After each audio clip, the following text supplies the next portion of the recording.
కిక్కిరిసిన RTC బస్సులో ప్రయాణించడంతో నలుగురు విద్యార్థులు సొమ్మసిల్లి పడిపోయారు. ఈ ఘటన కర్నూలు జిల్లా దేవనకొండ పరిధిలో జరిగింది. విద్యార్థులు స్కూళ్లు కాలేజీలకు వెళ్లేందుకు వీలుగా దేవనకొండ నుంచి గద్దెరాళ్ల, పల్లెదొడ్డి, ఓబులాపురం, జిల్లేడు, బుడగల, మాదాపురంకు ఆర్టీసీ బస్సు ఏర్పాటు చేశారు.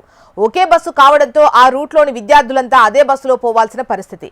60 మంది ప్రయాణించాల్సిన బస్సులో సుమారు 200 మందికి పైగా ప్రయాణిస్తుంటారు.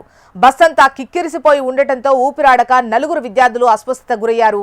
అప్రమత్తమైన బస్ కండక్టర్ బస్సును నిలిపి విద్యార్థులను కిందకు దింపి ప్రాథమిక చికిత్స చేశాడు.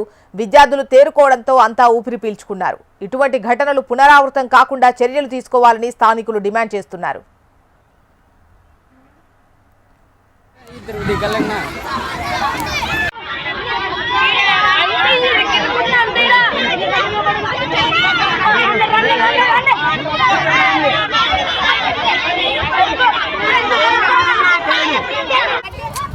ఎక్కడలే ఏయ్ ఆ కాదు ఎక్కడరా ఎక్కడలే